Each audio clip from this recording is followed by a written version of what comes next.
Well, it's Saturday, and you all know what that means. That means, as you know, we have, of course, AEW with Collision. We have some very interesting matches, not to mention celebrating Father's Days. But speaking of the despicable, Christian Cage decided to do a little Father's Day celebration, which, of course, many fans are not happy with.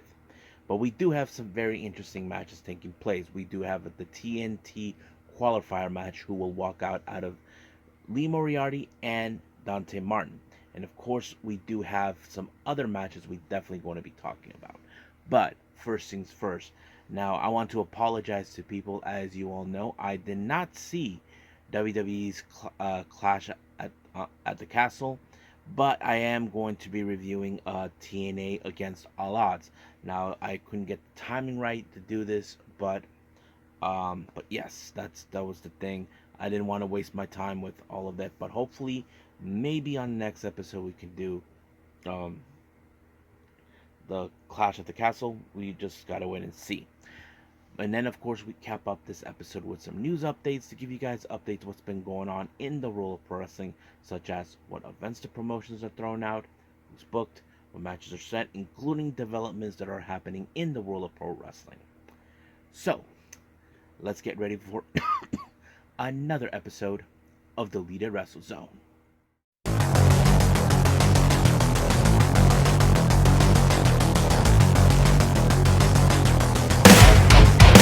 Are you ready? Get up, get up! Get up, get up! Get up, get up! Get up, get up! Get up, get up! Get up, get up! Hey everyone, welcome to the Lead Wrestle Zone, all things that is pro wrestling with AEW, NXT, New Japan Pro Wrestling, TNA, the National Wrestling Alliance, various promotions, wrestlers, matches, and championships. I am your host, Jay right here. So, if you are new to the channel, welcome. This is a channel where we do a lot of pro wrestling reviews from various promotions, not only here in the United States, but also in Japan, Mexico, Canada, Europe, the UK, anywhere in the world where pro wrestling is not as big, but it continues to grow. We also do discussion videos, talk about various topics such as the wrestlers themselves, the promotions, the factions, storylines, whatever we want to talk about. We also do more news updates. If I'm unable to put it on this episode, I can put it on a separate video by itself. We also do real timing news updates to keep you guys on alert if something has happened in the world of pro wrestling that needs to be addressed ASAP.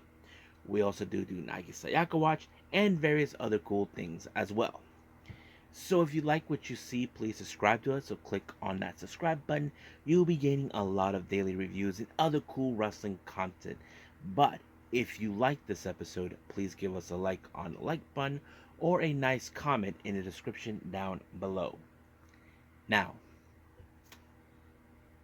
all introductions have set aside. It's time to start the engines and go. So let's start with TNA against All Odds.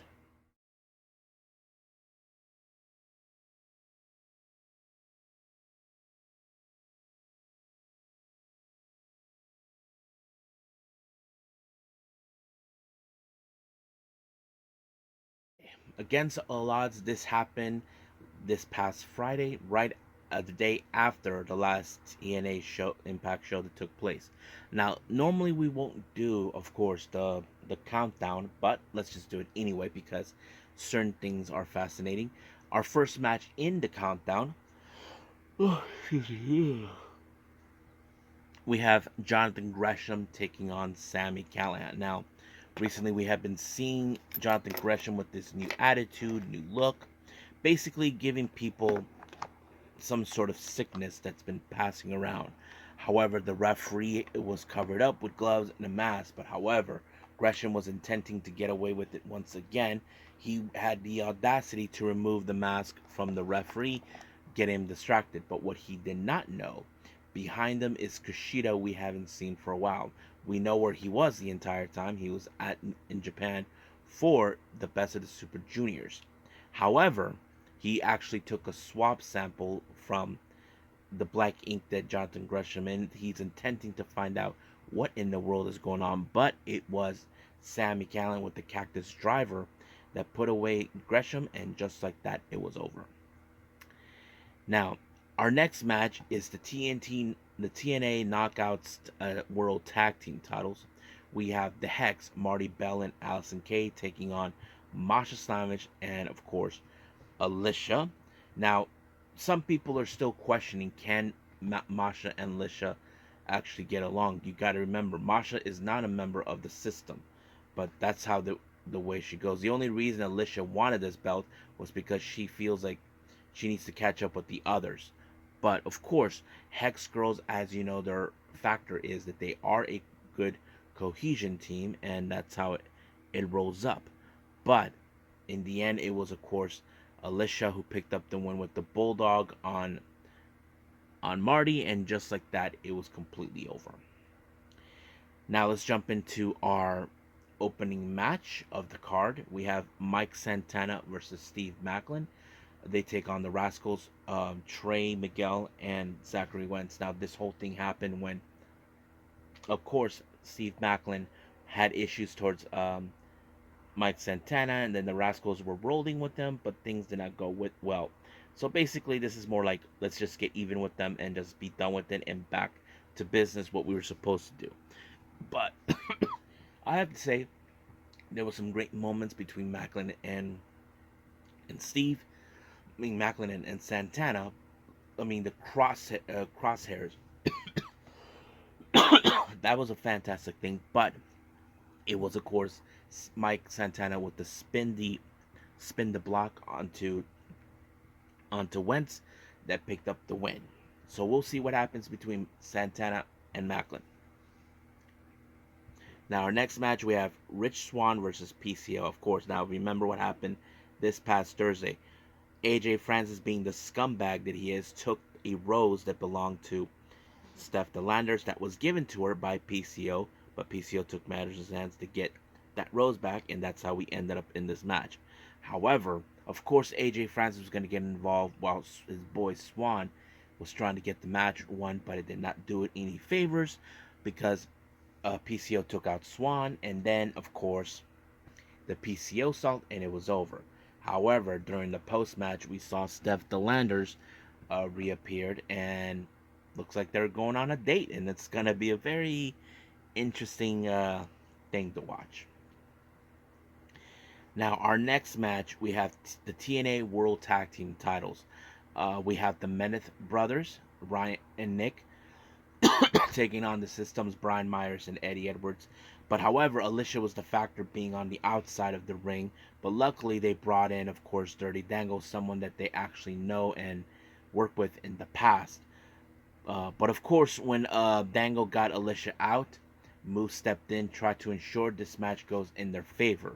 But what no one expected is Dirty Dango was a turncoat and attacked the Meneth Brothers. I'm sure they will get revenge against them for what they did, and he will have to pay hefty.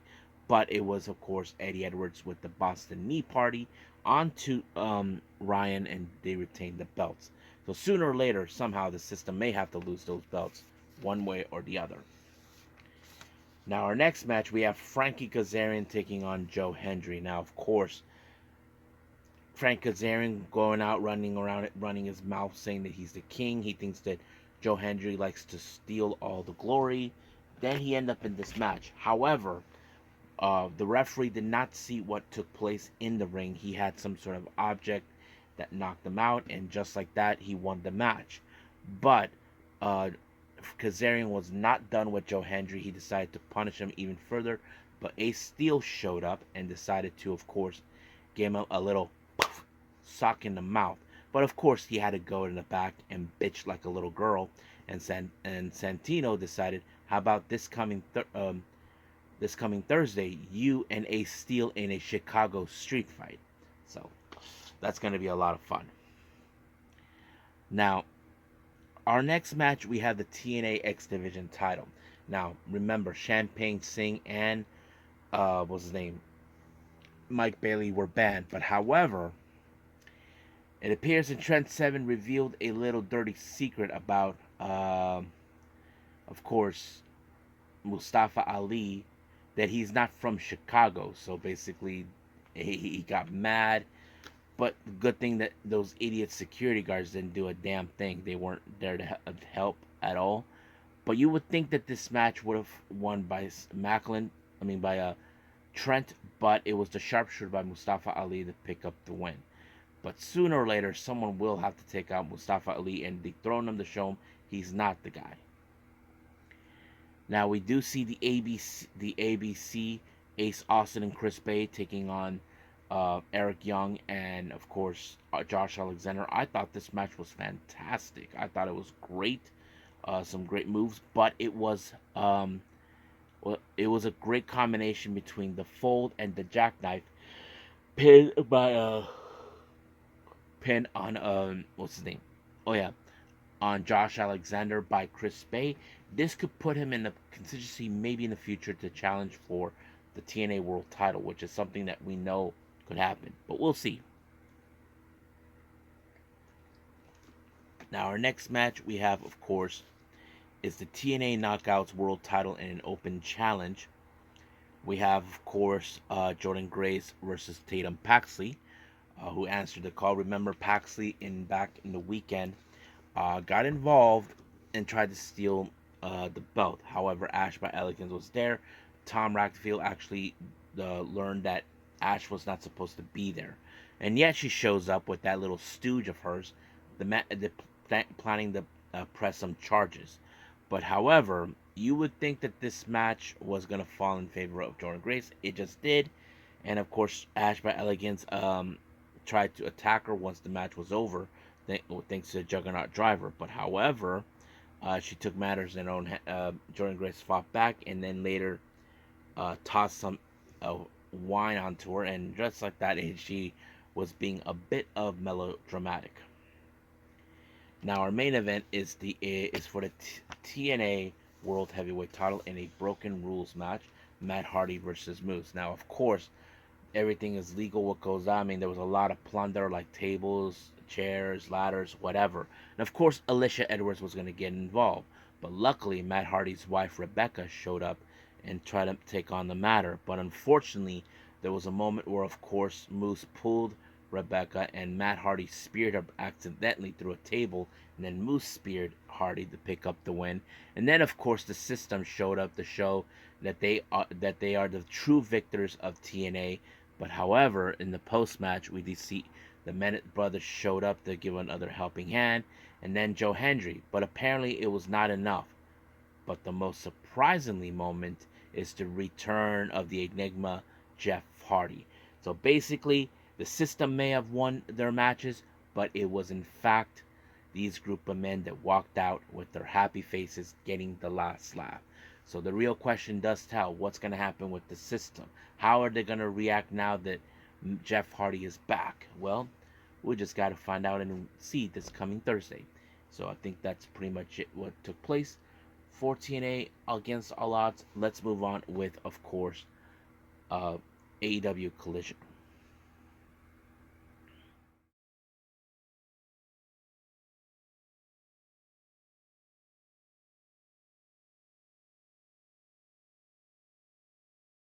AEW Collision. It opened up with the BCC, Wheeler Yuta, Claudio Castagnoli, Brian Danielson, and John Moxley taking on members of TMDK, Shane Hayes, and Mikey Nichols.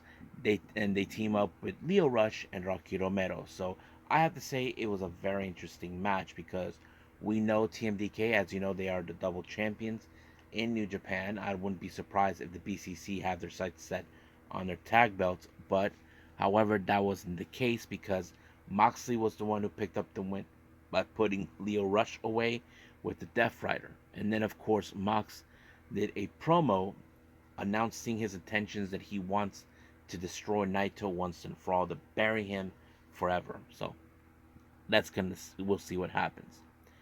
Now, in the stage, we did see, of course, an interview with Tony Schiavone with the Acclaim, dealing with the whole EVPs and all that.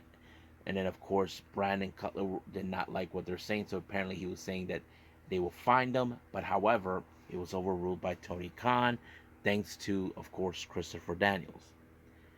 Now, of course, Brandon Cutler got scissor beat Timber, and just like that, it was completely over for him. Now, our next match is a no disqualification match: Deonna Purrazzo and Thunder Rosa. You know there was going to be a lot of weapons used in this match: chairs, dumpster, like trash cans, ladders, or whatever they were using. You would think that these ladies would destroy each other. Well, they kind of did, but however, Deonna Purrazzo used the camera onto Thunder Rosa, knocking her out in order to pick up the win just like that. Now, our next match, we have Dalton Castle taking on Hechiseto, which was going to be an interesting one. I have to say, Dalton put up a heck of a match on this one, but however, that didn't do any well for him because it was a twisted leg drop by Hechiseto to pick up the win. But however, in the post match, Hechiseto, along with members of, the Gates of Agony being by his side, they started to beat him up. But however, it was Daniel Garcia and Daddy Magic that showed up to deal with it. So that was a very interesting thing to watch. Now, during the interview, we see Dante Martin talking, as you know, he's up ahead in his match against Lee Moriarty. He actually received a surprise visit from Lio Rush, who we haven't seen for quite some time in AEW. We know he's been appearing in other promotions like GCW and all that, and New Japan. But yes, that's what he's been doing since then. Now, we have the Christian Cage Father's Day special. He talks about saying that Nick's father, Buddy Wayne, that his death served in a perfect timing for him to run to him. And then, of course, declaring the trios titles and then calling Tony Khan that he is his daddy. Well, if Shahid Khan was there, he's going to hire some people to take him out.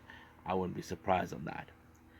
Now, ahead of their match later on against, of course, the House of Black, the Bang Bang Gang decided to send some words towards House of Black. However, they did hear about Christian Cage where he wants a shot of the trios title. Well, now they know there's a target in their back, so they got to pay attention completely what's in front of them. So we'll see where that leads us here. Now, our next match, we have the TNT qualifying match, Dante Martin versus Lee Moriarty. I thought this match was great. There was a moment where Lee Moriarty thought he was smart, but apparently he couldn't outsmart a guy like Dante. But it was Dante that picked up the one with a frog splash, and just like that, it was over.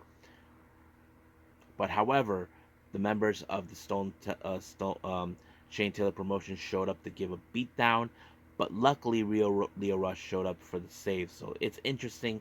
Lio Rush gets involved, but we'll see where that leads us with them. Now, as the Owen Hart Cup tournament progressed, Hikaru Shida made the announcement that she will be participating. So it's great to hear from her. I'm looking forward to it. Now we have Kyle O'Reilly versus Anthony Henry. Great match, some great technical aspects in this match, but it was Kyle O'Reilly with the armbar to pick up the win. Now our main event is the Bang Bang Gang, Juice, Austin, and Colton take on the House of Black. So it was a very interesting match, but Buddy Matthews got hurt at some point. But however, this match continued on without him until, of course, Juice Robinson had this match almost won, but if it wasn't for, of course, Pac for giving the helping hand, and that's how it rolled. However, it was, of course, the end by Malachi to, of course, Austin winning the match. But however, as soon as the match was over, we did see, of course, Christian Cage. They attacked Buddy Matthews when they took him in the back. So he believes that they're out in the running of the trios titles, but we'll see where that goes. So I think that's pretty much it. So let's move on with some news updates.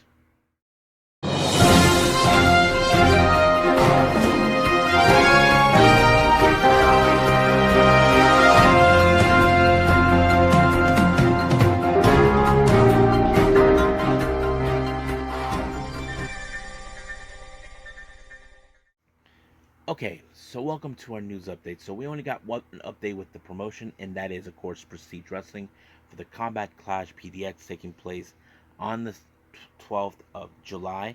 They announced that Athena will be in action to take on Masha Slamovich. So that's going to be great. Now let's jump into developments. It was confirmed by Fightful Select. As you know, TNA and WWE are going to be working together. It was revealed that certain talent will be making their way to NXT to be part of the Battle Royale to take on Trick Williams. So that is something we're going to be seeing. Piper Nivens.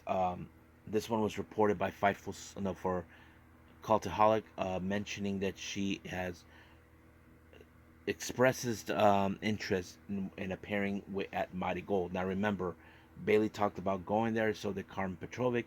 Now it's Piper Nivens. Now don't forget, she does have some sort of a relationship with Rossy Ogawa when she had a tour down there, so it would make sense that she would be involved. Now, this one, as you may or may not know, in Mission Pro Wrestling, Izzi Moreno, if you guys know her, she is this cute girl who, in fact, did interviews on her YouTube channel, and now she's a pro wrestler. She defeated Tiffany Nieves to become the LPW Women's Champion. So that's pretty great. So we'll see how she defends it. Now, finally, our last update. This one was a surprise for me, and I knew this one has to be in there. We did receive word that AJ Styles has been announced to participate in Pro Wrestling Noah's event at Nippon Budokan. Now, for the record, no, AJ has never been with Pro Wrestling Noah before. He has done tours with New Japan and all that, but not Noah. So it's interesting that we will see certain talent. I'm sure many WWE fans probably would think, we want to see WWE and New Japan work together. Screw AEW. That's not going to happen, guys. They have their own reasons why. But that's pretty much it, what's going on. So let's just call it a day. Well, I hope everybody enjoys this episode. Coming up, we do have another New Japan show coming. As we speak, we do have Pro Wrestling Noah and Stardom happening. I'm not sure if I'll be able to see those sooner than I think, but we just gotta wait and see. We do have GCW. We'll just wait and see on that one too. But as of right now, we just gotta wait and see where this leads us from here on out. But that's pretty much it. So I will see you guys in the next DWZ time, same DWZ channel. I must bid all of you adieu. So goodbye, and have a nice day.